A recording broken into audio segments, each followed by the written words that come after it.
And so there is an upcoming Copperplate SCript workshop at the end of the month. So I am just doing some Copperplate SCript practice, and I thought that I would record this so that you can see how my practice works when I am spending time focusing on a script.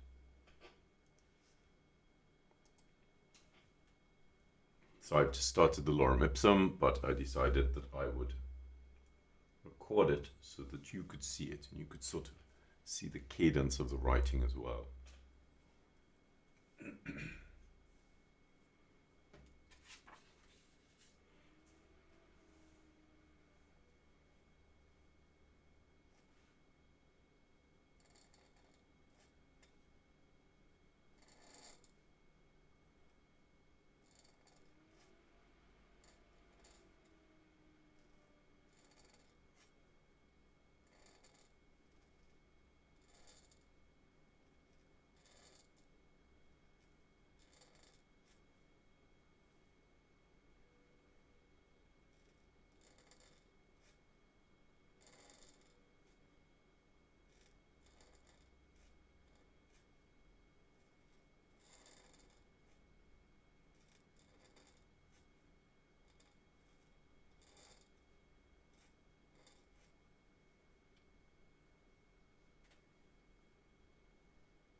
And so one of the things I'm focusing on here is evenness of script. And you can really see how I started the first word and it's different to the others, because as I was writing it, I thought, oh, maybe I should record this.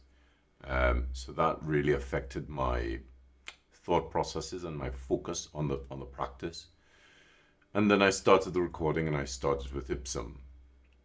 But in my mind, I was already working with this very specific pace that I use for writing Copperplate script at this height. Now this is 9mm.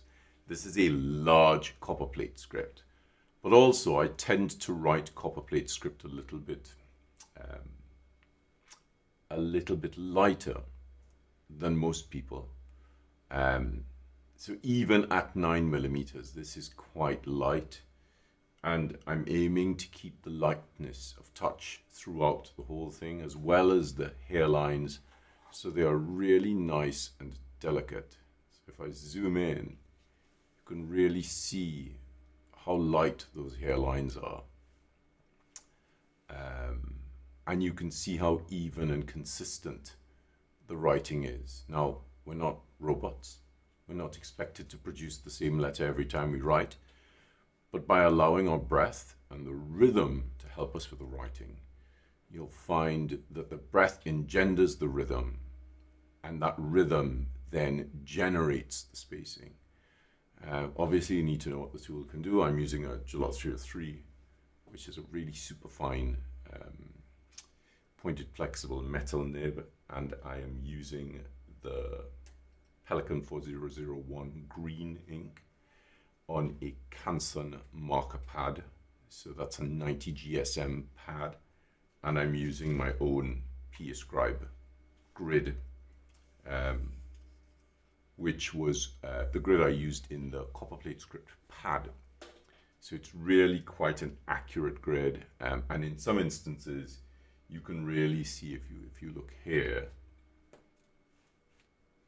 you can see how the ligature from the E goes up and down and around, and I'm sort of staying within that grid because, you know, it's a lighter script that I'm writing. So these are the things that I focus on, and I will be focusing on, you know, in my Copperplate script classes: accuracy of letter form, touching the baseline and the X height, and ensuring that there is consistency in writing, not just in the deposition of the strokes, but also in the evenness of the distances between the letters, so that you get this really beautiful, smooth writing and it doesn't look erratic.